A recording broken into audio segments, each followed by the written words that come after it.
Dr. Jeff talks love, Dr. Jeff talks life, answers your questions, cuts through the strife. Sex and intimacy, real and true, evidence-based, made just for you.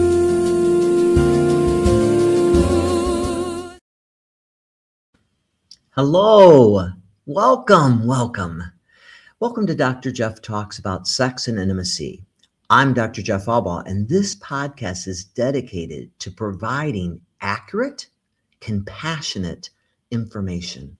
And all of it's about sex, intimacy, and relationships, so we can replace confusion and shame, which so often comes into play, with knowledge and with connection.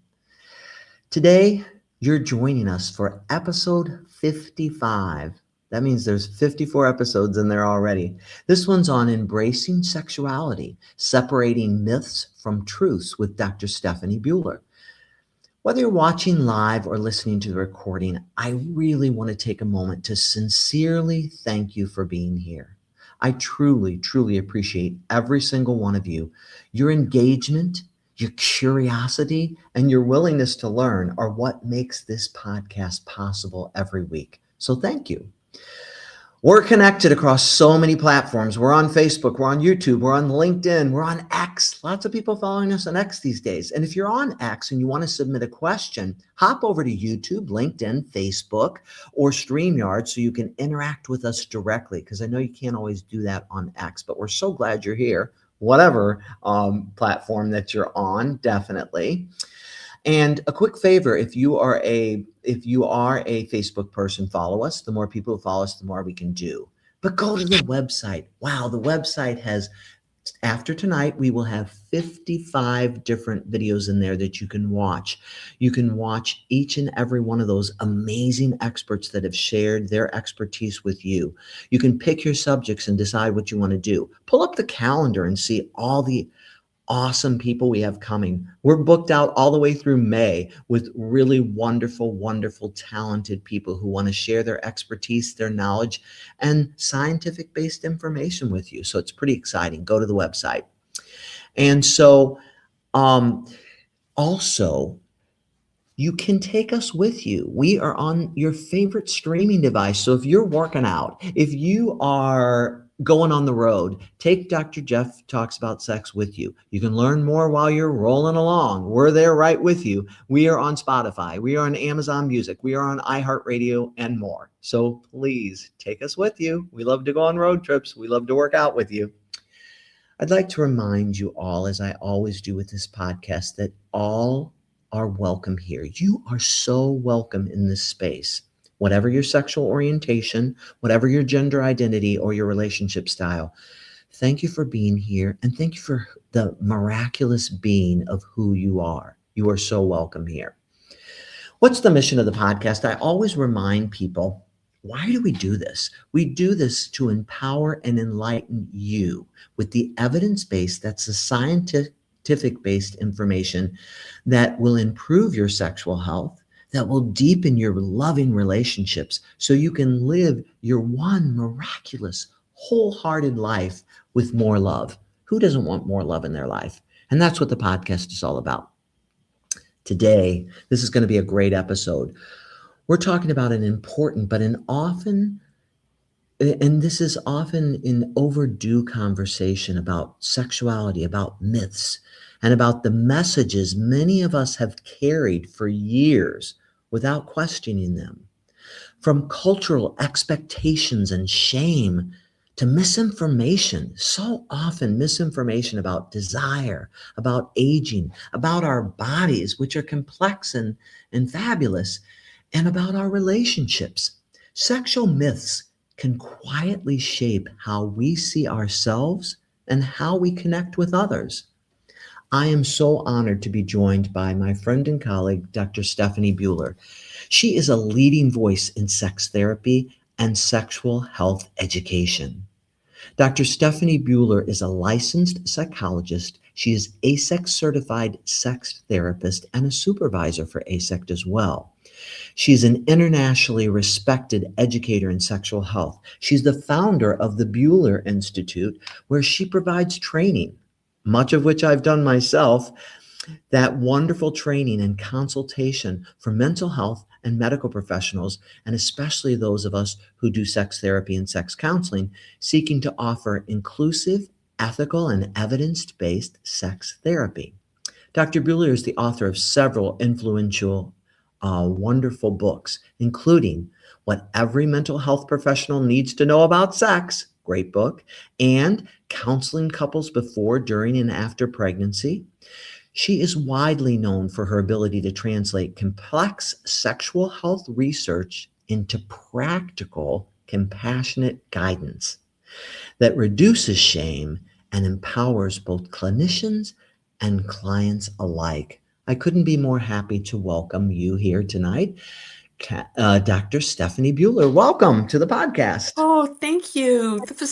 I just love listening to your whole introduction. From telling people how glad you are, grateful you are, and making sure that everybody feels welcome here. I Mhm. just loved hearing that. So I'm very honored to be here with you, and very pleased to help your audience understand, hopefully a little bit more, get a little more insight into what sexuality and intimacy are or can be all about. It can be so many different things. It's very Mhm. complex. I mean, it's so complex. Uh, Area of our lives, surrounded, as you said, by shame and embarrassment, guilt, when it really should be liberating and fun and Yes. pleasurable and Mm. all that good juicy stuff that it's meant to be to bring us joy. So, I couldn't agree with you more, and I can't wait to hear what you have to say. So I'm going to turn it over to you for a bit so you can do your presentation and share your expertise, and then I'll be back to talk more. okay, sounds good. Okay, hello everybody. I'm really excited to be here and to talk about this topic. And I have a little like sheet that I'm going to be glancing at to help stimulate my thinking. I'm really going to be talking off the cuff, but about sexuality and intimacy. And I think because of the audience, I'm going to do some focus on chronic illness and cancer. No, I'm sorry, not really going to focus on that so much per se, but just what happens when our bodies are affected by a chronic illness, which could be cancer, or could be any number of things. And, this should be applicable also to people as they age or they're in different stages of life. So hopefully some of this will resonate for you. So let's just start with the idea that sex is supposed to be natural. Whatever does that mean? What does that mean? I mean, like what in our lives is natural and effortless? I guess maybe taking a sip of water, or just mm, like looking up at the sky and seeing the sun. Those things are natural. But I think that um, because human life is very complex and we have a long lifespan, and there are changes happening along the way, that we need to be making adjustments. And, this idea that we're just supposed to know what to do at any stage of our lives, I think it's really harmful. Because then when changes happen, people they become frustrated, they get upset, that creates conflict in their relationship. Like you should know what to do. Like you're the woman who just had a baby. You're the person who just was diagnosed with whatever fibromyalgia, say, or something like that. You should know what to do in these situations. Just figure it out. And really, it's not always that easy. I think that sometimes our bodies are impacted, whether it's from aging or just stage of life, even what's going on with our sleep, our diet, the stress that we have. Our bodies are always changing, and we're always needing to kind of check in with our bodies, understand what's going on. I'm very somatic. I think, taking deep breaths and just, tuning into what is happening in your body, what it needs at any particular time. And that may change depending on what is happening in your life. So, chronic illness is a particular kind of stressor. And when we think about, the typical sexual script is that there are two able bodied people, healthy in their prime, and they're having great, free sex, just free form. It's all very natural. And of course, we're also watching, if we're watching something like Bridgerton or something like that, they have coaches standing there and telling everybody, like, turn your head this way when you kiss, or move your body that way. And to us, we think, oh, look how natural and beautiful. But it's all very, it's choreographed. So we just internalize these ideas about what natural sex looks like. So we don't really have an opportunity to very often hear what people say about changes in their body. Now, I happen to be the wife of a prostate cancer survivor, so I know firsthand, very much so, all of the changes that can happen when somebody is diagnosed and treated for an illness. And all kinds of things can happen. Desire can decrease, sexual function, the ability to have an erection or a spontaneous erection, orgasms and pleasurable feelings, nerves can be affected, body parts can be affected, sensation can change, and all of that. And so, it can be, it definitely can be challenging, but if you kind of like get a little education about your particular illness, consult with your medical team, hopefully. Maybe you'll need to talk to a sex therapist at some point. That's a possibility. But you can still have a sex life. Mhm. So it may not feel natural because it doesn't look like the scripted thing that you once did, or you're not following what you used to do, and it may feel awkward or weird or kind of distressing. I get that. But with good communication, with planning, figuring out maybe what you need to have on the bedside, a really good lubricant, or maybe you need to have extra towels for cleanup or something like that. You have those things going. You talk about how maybe things need to go slower. Maybe there's been a change in your body, and you're not sure how you want to be touched. That can happen too with things like menopause, or as men age, sometimes they need more stimulation to have an erection. So all of those things are adaptations, and you have to have flexibility. A little bit of humor doesn't hurt. And having open communication, and putting the stress where it really belongs, which is on the change created by the life stage or the illness or whatever is going on. That's the stress. What you want to do is see each other as a source of comfort, as a source of intimacy, through loving touch, through words, through doing things for one another. Oh, that's those love languages, which I don't subscribe to those very strictly at all. But like when sex, whatever that means to you, has changed, sometimes other aspects of sex come to the forefront, and that is like having maybe more affection, or just taking more time to touch each other's bodies, or really verbalizing your feelings for your partner and what it is that you love about them, or or maybe it's verbalizing, hey, you know what? I know you love me and I know that you want us to be together in this way, but things have changed for me. And I know as my loving partner that I can be open with you about what I need. So that is that right there. Hopefully that helps you and just get away from that idea of what sex is supposed to look like and realize that it can look like many different things for people.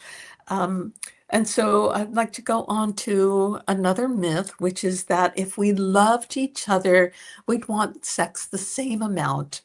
Well, that's kind of silly. The analogy that I like to use is food. Like my husband likes Mexican food more than I do. He likes to go get his tacos and his enchiladas and his margarita and whatever. And I'm more like fajitas, like a few um, grilled things on like a flour tortilla. That's my jam. And what I really like, I like Asian food. So, just because we don't want it the same amount doesn't mean anything about how we feel about each other. It means nothing. So, wanting sex at different times or different frequencies or even different kinds of sex really doesn't say anything about love. It's really just more about what's going on in our bodies, um, just our personalities, our attachment style, how frequently we need to feel a physical connection with somebody, and many other things. And you're two different people, so get off this idea. Don't pressure your partner. You have to have sex with me. Because I need to be validated by you. Sex is not always it's nice when you're validated sexually by your partner. They find you very attractive. They show you that they think you're hot, whatever. All those things are good, but you have to have other ways to get validation outside the bedroom, even outside of your relationship, that tell you you're okay. And you have to have something internal that says, you know what, I'm okay. And that's hard. I'm going to tell you, the prostate cancer, big changes in desire. I mean, my husband was always a very high desire partner, and that has changed a lot. And then there's aging as a factor as well. And, I had to know that I was still desirable. I was still attractive. I was still a worthwhile person. I was lovable. It really doesn't have that much to do with desire. Excuse me. Allergies, sorry. They're kind of acting up at the moment. What else? So, what about this one? If my body isn't reliable, intimacy isn't possible. Well, that's just not true. Bodies, people have things happen to their bodies. They have surgeries. They have like things like ostomy bags. They have casts put on. They have back and neck problems. All kinds of things can be going on. And it doesn't mean that sex has to stop. What may need to change is how you are being physically intimate with each other. And that actually can make things more intimate when you open up and you say, you know what? I know that we often like to do things this way. We like to get undressed this way, and then you initiate, and then I respond, and then I initiate for a while, and then you respond, and then maybe we're going to have some kind of intercourse or whatever, some activity that we know gets us off and leads us to having an orgasm, a climax. When you get away from orgasm-focused sexual activity, super interesting things can happen. I, you know, uh, you can become so incredibly intimate with your partner just by looking in each other's eyes and talking about how much you care about one another.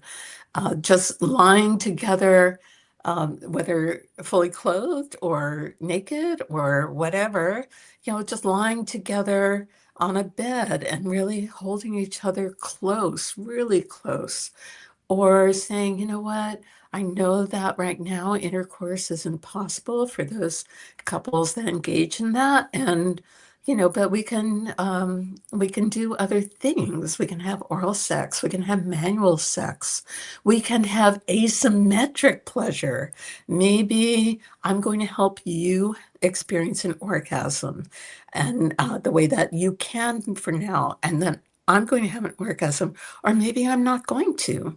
Maybe I'm just going to have pleasure in watching you have your orgasm.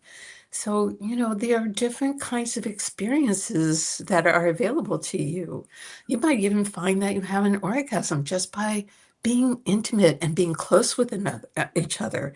Orgasms come in different flavors, and people don't know that, but there's that kind of uh, our typical kind of flavor of, that real build up to excitement. And then like you have that phase where your muscles are tensing up and releasing, and, you get tingles, or your breathing is heavier, or um, you're panting or whatever.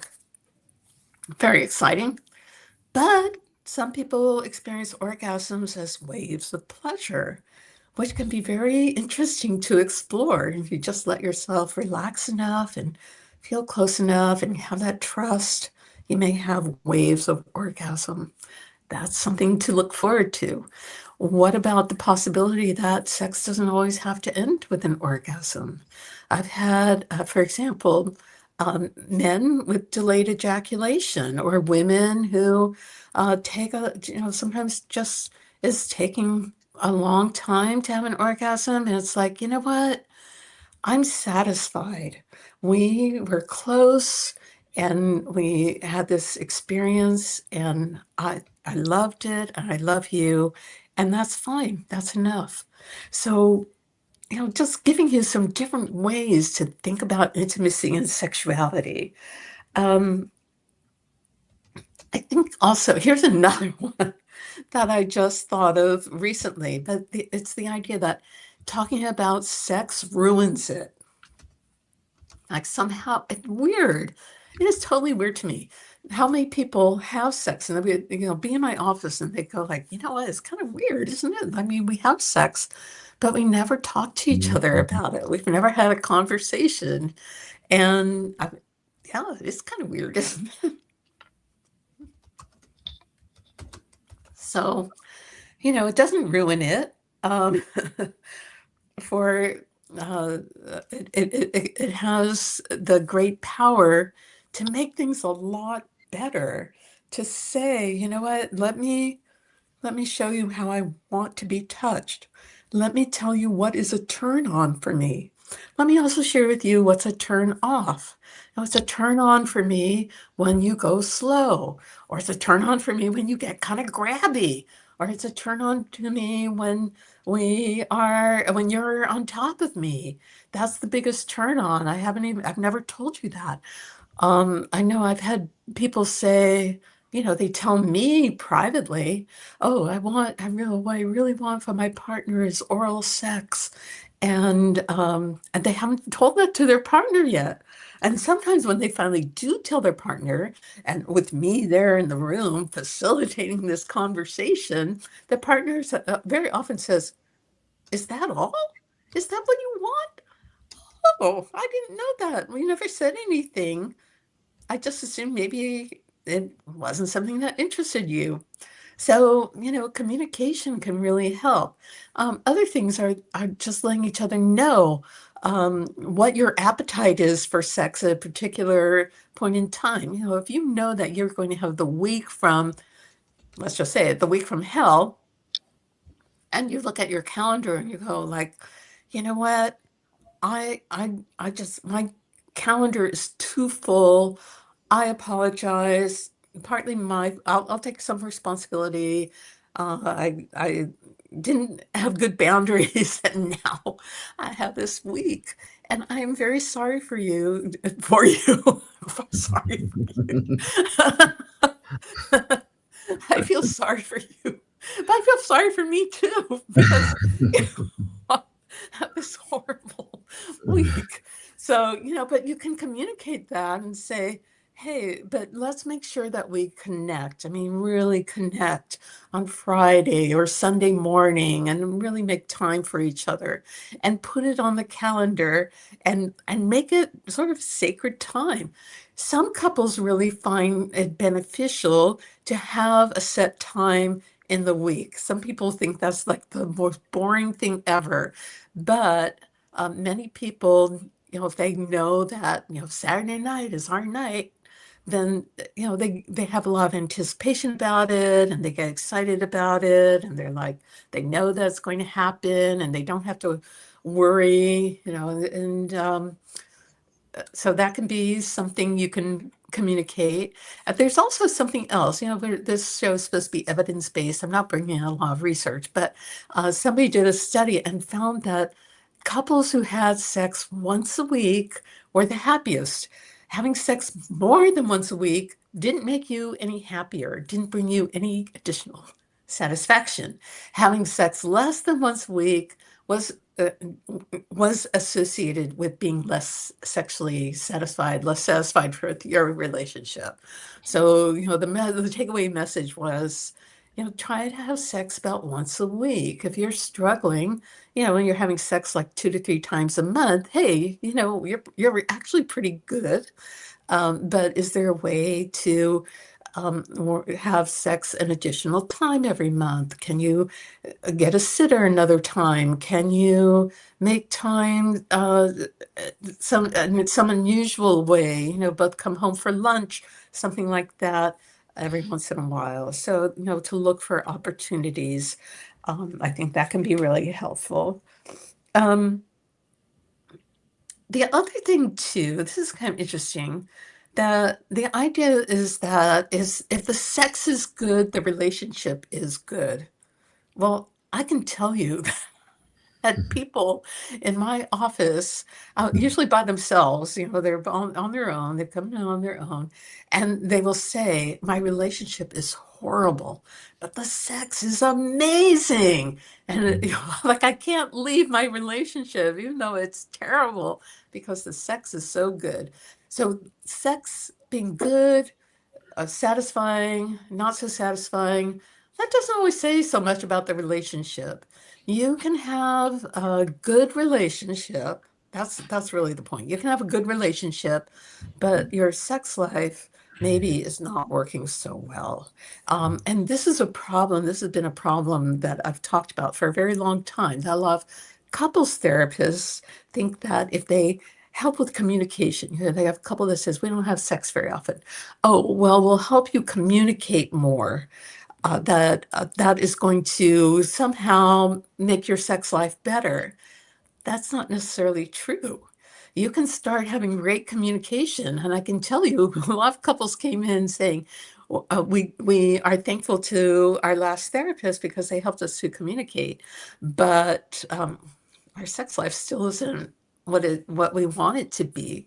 So, asking them, what is their vision?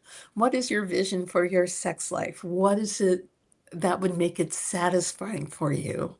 And, as often as frequency or changing things up, introducing some novelty, whether that's with toys or, maybe even a different room of the house or, I had one couple that just loved going to the same restaurant every single week. They had their booth that they'd like to sit at. They would have their wine. They would sit and they would talk. Some people, that's like boring. That's like death warmed over. So, talk about that. Like, let's try every Chinese restaurant in a 20-mile radius from our house and just go from restaurant to restaurant. You'd be surprised. the other thing too that can make sex good that you don't think about is having your own life. Mhm. Because, having a little separation is good too. And I know, that's the other thing that happened this last year. My husband made a decision to retire, and he was going to be working part-time for a while. And he said, nope, I'm done. And so, like if we're both in the house, I work at home, so we're both in the house now together all the time. And we're like, no, you know what? We need to have reasons to get out of the house. We Mhm. need to separate from each other and see each other as separate individuals. It makes things more interesting, more exciting. He now has a few things that he goes off and does, and I know that he's happy on his own. He's doing things that interest him. He's going to come back and tell me about them. I have my own things that I'm doing. We're in a new city, so we're still trying to make friends, but like establishing friendships with other people can be good. So that actually can help brighten up the intimacy that you have and make you more interesting to one another. Um, let's see. Here's a good one. My partner should just know what I need. How is that? How does that work? How, I mean, that was really, I have to, when I started really doing a lot of couples work, I was stunned, really stunned by how many people thought that their partner should be able to read their mind. And they would say aloud, like, they should just know what I want. Like, how? Mhm. Like they're supposed to know you so well that they live inside your head and they can tell by just your facial expression, the way your eyes are sparkling or something like that. I just I just don't understand that. So we do have to communicate. Uh, we have to get in touch with ourselves first, right? Sometimes saying my partner should know what I want is kind of giving up responsibility for your own sexual pleasure. And saying, well, you figure it out and then we'll see if it works for me. And that's really that's asking your partner to take a lot of risk. They're going to try things and you're going to go like, that wasn't it. What's wrong with you? Why didn't you know what I wanted? Well, you didn't tell them. You have to identify what it is that you enjoy. And if you don't know what that is, you can use fantasy. You can take, some time in the shower, in the bath or something like that, in the car, if you're driving safely on a stretch of highway or something like that. And you have a moment to fantasize. What comes up? What seems juicy and fun and sexy and erotic to you? You can read romances. You can watch. You can watch sexually explicit material, but I don't know that you're going to. You can learn things. You definitely can learn things from watching sexually explicit material, but that's objectionable for some people. And you can still get ideas from watching kind of more mainstream um, shows that have couples in them and get an idea.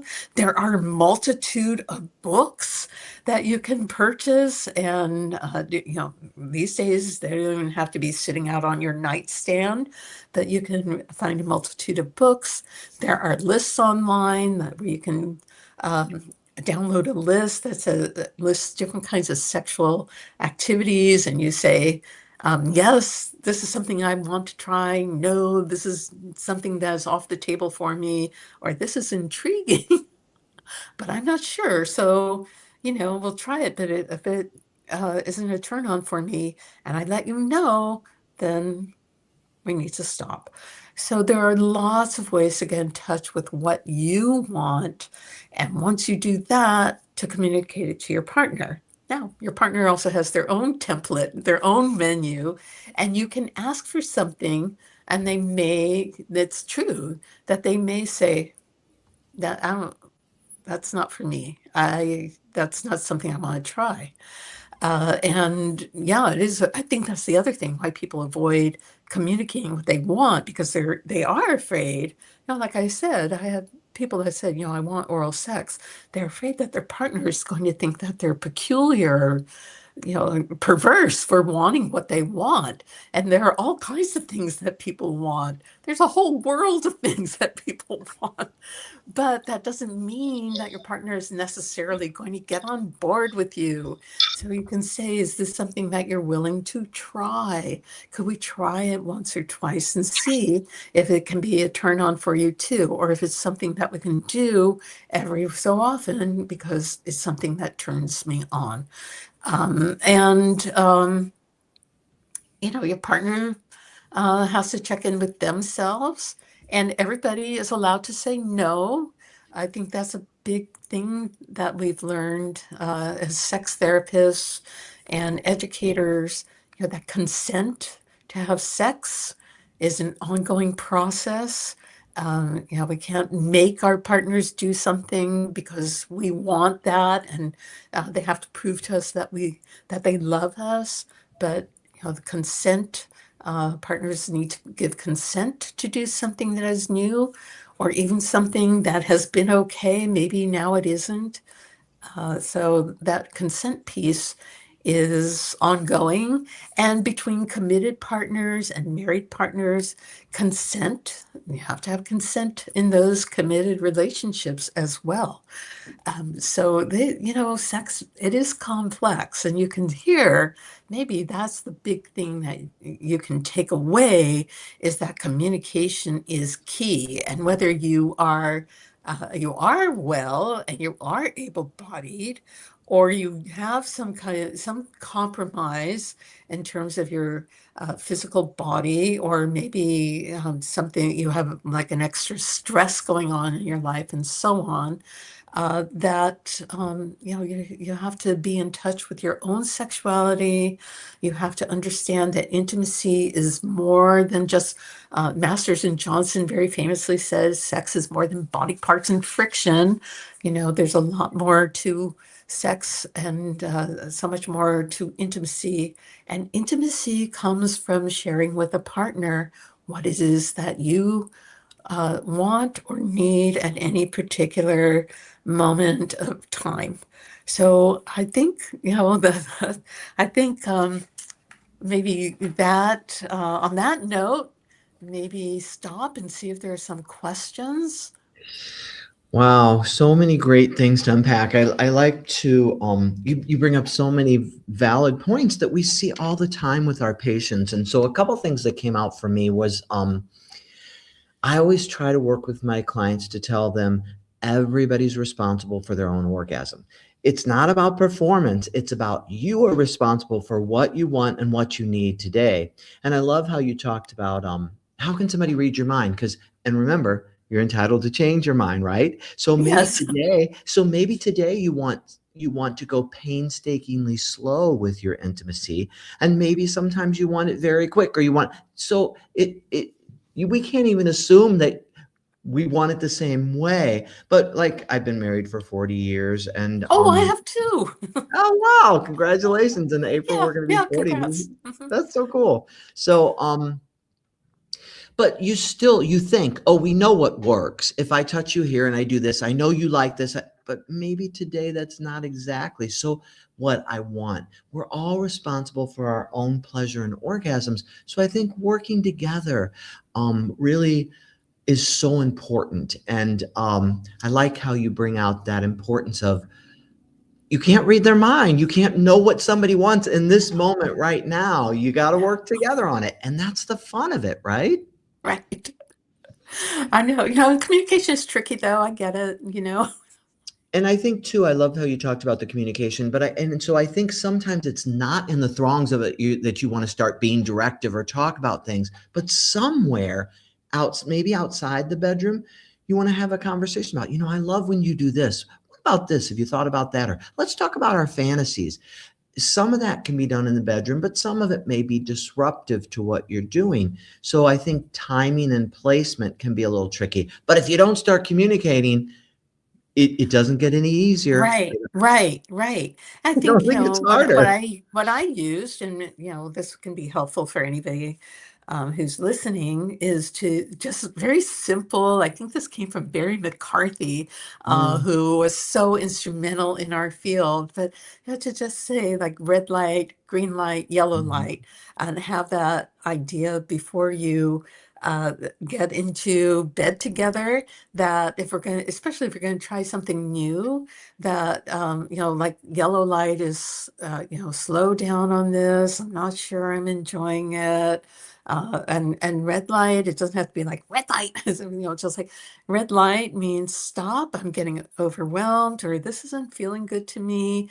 And not in anger though. That's just mm, like, it's just like red light. You can have your own system, you can have mhm, your own words, but, just pause, take a mhm. breath, see if we're done, see if we Or want to go not. back or Right. not. Maybe if we take a breath and kind of regroup. Yeah, we Barry was on the show in last year, and just he's just a wealth of knowledge. We both Oh, learned much from golly. him over the years, and he was talking a lot about desire and responsive desire. I think there's another myth where people think desire's just always there. You got this drive. But for many people, it's more responsive. It's not necessarily just always, especially with aging and changes in hormone levels and stuff for both men and women, it can become more responsive. So he was on talking about some of that. Great episode. But yeah, I think that's true. And even the consent, it's sort of that I think we've talked multiple times on the podcast, and it's so important that it's an ongoing thing as you're moving through things. So I like that you brought that up too. But I think communication is such a big deal, and often our vocabulary is very limited around sex and intimacy. We don't know how to talk about it. But the more you talk about it, the easier it gets to talk about it. And just like what you said with your husband, and something goes wrong in all of our lives that affects sex and intimacy, right? Medical Yeah. things happen Yeah. to all of us. And then you got to talk about it, right? You gotta talk about it. You gotta talk about it. Even if you've had a great sex life, you're gonna have to talk about it. And what doesn't Things change as we change. age? I mean, everything changes. It's like you Changes. having a sense of humor about it can be really great too. My wife and I will laugh. We'll be like, okay, there's all kinds of crazy noises as your body gets older that it's just like, but it's fun, it's exciting, and you develop new ways of being intimate. So I was thinking also how you were talking about myths, and I was thinking two things I was really thinking is I think the worst myths are the ones we tell ourselves that we believe about our Oh, bodies and ourselves, and yeah. right about like Yeah. how I, I see so many men in my clinic. I see women as well, but I hardly ever meet a man in my clinic. I examine them. We go through everything because it's a sexual dysfunction clinic, and we're working on often erectile dysfunction and problems. And I don't know that I've met hardly any men, even men who are very well endowed, who believe that they are adequate in terms of their size. Oh, yes. One of my friend's daughters was like, I hate my labia. It's like, and so I think so often our perceptions and the myths and the lies we tell ourselves about our amazing bodies are the most difficult myths. So I think that it's really important, like you said, to go into some self-discovery of what you want, what you think, and also I think because I examine people all the time, men and women, and genital exam is much a part of it. People think that, and often what you see in movies, remember, movies are made up. You see the best of whatever's out there. You see the best penis they could possibly find, and they've injected it to help keep it hard for the duration that you're seeing in the movie. It is not real, people. It's not real. So I think what a lot of people struggle with sometimes with some of that sort of visual stimulation porn, especially some porn, is being compared to some of that. When Who's to say what a beautiful labia looks like? Or who's when you look at studies, there's the science-based information. Size is not a major factor in pleasure. It's just not, because there's nothing way up in the vagina or necessarily way up in the rectum past the prostate. If you're a male on male, there's nothing up there that it's going to necessarily make it feel better. You still may like that, and there's nothing wrong with that. But in general, the things that have to be, the erotic zones on the body can be reached without that more than average size penis, or that whatever. So Yeah. I think those myths we tell ourselves are really Yeah. important to unpack and look at. Yeah. Yeah. Absolutely. And then too, then I know after most of my patients, I wrote a book for men with prostate cancer on Yes. reclaiming sex and intimacy. And so many of them struggle with, and their partners too, they're like, I don't think he's excited by me anymore because he doesn't get erections. It's like the penis is no longer a reliable barometer of his experience. Yes. It's a Yes. Oh my mechanical God. failure. It has It's the nothing to worst do with it. barometer. And so I tell them, let's make a pact and work on that. You're going to have an amazing sexual experience, and if you're hard enough, you could have penetrative sex and do things that you can do with a harder penis. And if you're not hard enough, you can do anything and everything else that you could both enjoy to get to orgasm pleasure, Right. or wherever you want to Right. go. And, if you're the partner and you're looking, you're looking at your partner and going, where's your erection? Your erection is how I know that you love me and want me and find me desirable. What I need to start looking for other evidence. Like, are they Mhm. looking at you with love? Did they bring you your coffee in the morning? Did they? Oh, Mhm. did they take you to your favorite place for dinner? Yes, love can be spoken in so many ways. And then too, like you said, believe what they tell you. Too, my prostate cancer patients would tell me, she says it's all okay and she doesn't care, and she says penetrative sex not that comfortable for her, but I think she's just being nice. And I've had women say, I'm not being nice. That has nothing to do with this. I'm telling you the truth. But it's so hard for us to believe we're enough. It's so hard for us to believe we're worthy of love and belonging. And I tell them, your penis and your hardness doesn't define or remotely say who you really Yes. are. Right. Same thing with my Right. women who are like, nothing goes in there anymore. It hurts. It's really uncomfortable for me. We can have wonderful ways of pleasuring each other, but um, my one friend said that garage is closed. The vagina is closed down. That Garage factory is is closed closed. down. So Yes. things happen, but it doesn't mean that sex, pleasure, connection, and intimacy are still incredibly possible in all those circumstances. In all those circumstances, right? Absolutely. So we had a couple questions. The first, I thought they were both these are really good. The first one is, I grew up with a lot of rules and unspoken messages about sex. How can I tell which beliefs are actually true and which ones are myths that are holding me back? Ooh, that's a really good question. That is a really good question. Well, I guess what comes to me, first of all, get information. Get Mm, information. If you find yourself thinking, for in your example, like I can't make my partner happy unless my penis is so big, or I can't make my partner happy unless I can have penetrative sex. Well, is that true? Just like, can I? I mean, get some information, or just ask yourself, is it possible?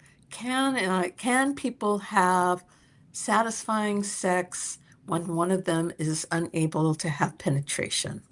Whatever type of penetration that may be, oral, anal, vaginal. And, well, yeah, people can have all kinds of pleasure without having penetration.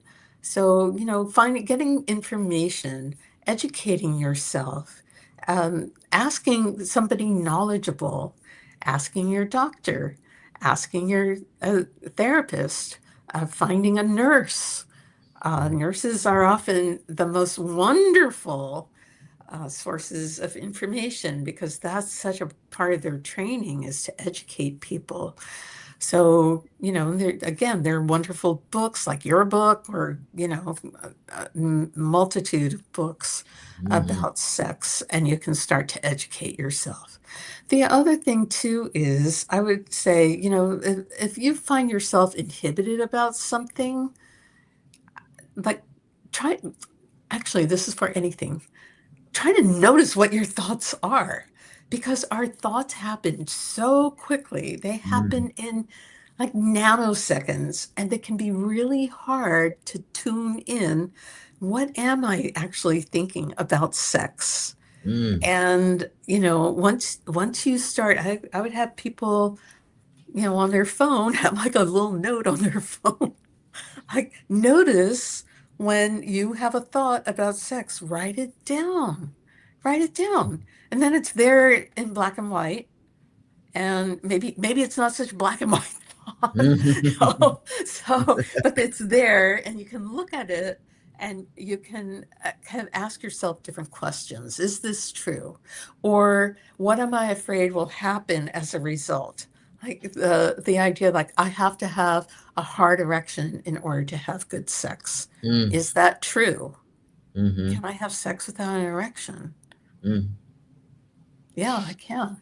Can I make my partner satisfied without an erection? Yes, I can. Yeah, I think you hit on a point that I was thinking as well with that question is it's learning to I work a lot with my patients on learning to challenge negative thinking. Remember that voice in your head, listener, is a culmination of past trauma and negativity. Boy, if you talk to anybody like that voice talks to you, you'd call that abusive. So I think Oh, challenging that negative thinking. yeah, absolutely. Yeah, we get all these internalized messages from our family, sometimes religion, from peers. A font of misinformation is what I like to say about peers. And so, um, yeah, we just have to challenge our thinking. And there's so many great books written on that as well, on challenging negative thinking, just really kind of looking at what are the negative thoughts. Like you said, are they true? Is it really true? And in the end, most of the time it's not. And then kind of resetting that thinking a little bit. And then looking at probably, the body kind of keeps the score on that. So it's probably living somewhere in your body and doing some embodiment and breath work to release it and let go of some of those negative thoughts. Because sometimes when we release them here, we haven't released them down here or Right, wherever. right. That's right. So, That's so true. that somatic embodiment work is so important too. So, another great question that was submitted. I feel shame even though nothing's wrong medically, but just because of body changes after menopause. Where does sexual shame come from, and what are some realistic first steps to begin letting Oh, go of shame? wow, that is such a great question. I think the shame can be coming from so many different places. It can come from I'm no longer able to supply my partner with what I once was easily able to supply them with. I don't have spontaneous desire anymore, or it takes longer for me to have an orgasm, or whatever might be going on, and feeling defective somehow. I mean, people do somehow, sometimes, you don't have desire and you feel defective and you feel like there's something wrong with you that has to be fixed. And maybe there's nothing wrong. Sometimes we have to work on acceptance, which can be that can entail a lot of work. Like you said, it can be somatic work, like checking in with your body, what's happening in your body, what do you need to release. It can be just working with your thoughts, saying, where is that thought coming from? I'm defective. Is that true? Is all of my worth caught up with my appearance as I age, or how much I lubricate that's a big one, you know. Women feel a Mm-hmm. lot of shame when they uh, don't produce natural lubrication like they did when they were younger, and you know they have to use a lubricant. That women can feel ashamed by that. Mm-hmm. You know, it's just a natural change. So really being gentle with yourself about these changes and acknowledging them and saying, you know, yeah, it's true. I don't lubricate the same now as I did when I was 20 or 30 or 40. Um, and and you know, that's where it is. That's where acceptance comes in. And I Mm-hmm. think, you know, accepting your body as it is currently can really help to diminish some of that shame that you're feeling. Mm. I think that's absolutely true. And I think that often, I try to, even when we're working in couples therapy, I'm sure you find this as well. I'm like, let's work on conflict management rather than shame and blame. Let's get past it. And especially when it comes to sexual dysfunction, because nobody said, sign me up for prostate cancer and then treatments that cause erectile dysfunction. Nobody said, I want to have, be on medicines for my breast cancer treatment, which cause me to have vaginal dryness and atrophy and pain and symptoms of genital urinary symptoms of menopause. So it's like it's no one's fault. Even Right. this, and even more so with things, Yes. traumatic things that hold you back or psychological things, they're still not your fault. You didn't cause these things. Release the shame and blame on each other and on yourselves. Yeah. Leaves Yeah. a lot of room for love in that relationship when you when It you release. does. Self-love. Self-love. It all begins there, Yeah. doesn't it? It Oh, does. It really does. You know, to like love yourself, love who you are, know that you're okay. definitely. I think that is the perfect lead into our centering exercise, which I'm going to do now, and then we will tell them what's coming up next week and come back to you in just a minute. So let's do what we do in this podcast, and what we do is we get into a really comfortable position, listeners. We're going to let go of those myths that hold us back. So, as we close today's episode, I'd like to invite you into a brief centering exercise to bring you back into your body, to take a moment to sit comfortably. Can you get comfortable there? Put your feet flat on the floor if you want to lay down, whatever's comfortable. Get yourself in a comfortable position. Allow your breath to slow, inhaling gently through your nose and exhaling fully through your mouth. Continue that pattern in through your nose, out through your mouth. Breathing is so incredibly powerful and soothing. Now, bring to mind one belief about sexuality that you carried for a long time. A should, a should, or a rule, or a story that no longer feels supportive or true to you, that no longer serves you. Maybe it's something about your body. Maybe it's something about sexual acts or use of toys or play, or what is that thing that you've carried that no longer serves you? That rule or should or story that no longer feels supportive. Without judgment, simply notice it. Thank it for the role that it played, the role that it did in your life, maybe to protect you, maybe to guide you, maybe it never served you, but if it did, thank it for that. Maybe it served a purpose, maybe it came up for a reason, but it's not serving a purpose any longer. As you inhale, imagine creating space for curiosity and for compassion. Curiosity and compassion, breathe it in. And as you exhale, imagine releasing that old belief, that old story that's not serving you anymore. Inhale And as you exhale, let it soften, let it loosen, let it drift away like a cloud drifting by, that negative belief. Creating space. Now, gently replace it with a more truthful, kinder message. My sexuality is personal, evolving, and worthy of respect. My sexuality is personal, evolving, and worthy of respect. I am allowed to learn, change, and embrace pleasure and connection on my own terms in a way that feels comfortable for me. I am allowed to learn, change, and embrace pleasure and connection, so important, on my own terms in a way that feels comfortable for me.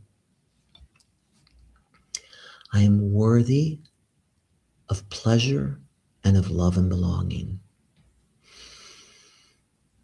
You are so worthy of pleasure and love and belonging. Know that. Let that live inside of you. I am worthy of pleasure and love and belonging. Take one more slow breath in your nose and a long exhale out. Let it go, let it go. Carry this openness with you as you move forward. And remember, you deserve accurate information. You deserve self-compassion and self-love and fulfilling intimacy at every stage of your life, including this one, wherever you're at in this journey. Well, Vic, can you tell us a little bit about what's up next week with Dr. Jeff Talks About Sex and Intimacy? Mindfulness isn't just meditation. It's a way of relating that can completely shift the emotional landscape of a relationship. In this episode, Dr. Jeff is joined by Yunzi Ariel Zheng, a couples therapist and relationship researcher specializing in mindfulness relational well-being. She explores how mindful awareness helps couples move out of autopilot, interrupt reactive cycles, and build deeper, more compassionate connection. Ariel presents the research behind mindfulness in relationship and shares practical, accessible mindfulness tools. She discusses how partners can use to slow down, communicate with intention, hold space for each other, and reconnect with their emotional and erotic selves. Join us on January 27th at 7 p.m. Central Time to learn more. Awesome. I love that. That's going to be a great episode. Mindfulness is such a big deal. There are scientists out there who believe we live one of two ways in a moment. You either being mindless or you're being mindful. So next week, we're really going to focus on being more mindful, living every moment to the fullest. This has been a great episode, and I thank my wonderful guest, Dr. Stephanie Buehler. She's got an incredibly busy schedule in life, and I really appreciate that she took time out of that to talk to us about all those crazy myths and all those untruths that might be holding you back. Maybe we didn't get to them all, but we will. And we've dispelled a lot of them on this podcast over this past year. So look back and see some of the previous episodes. But I just want to leave you with this final thought. What myths are you telling yourself? What negative thoughts are holding you back? And how can you release those negative thoughts if they're really not serving you or working in your life? My hope and prayer for you is that you become exactly what you want in terms of more love, more connection, more intimacy with those people that you care about around you, and that you have more of that in your life. Who doesn't want more of that? Thank you so much for joining us for this episode, and have a great one. Dr. Jeff talks about sex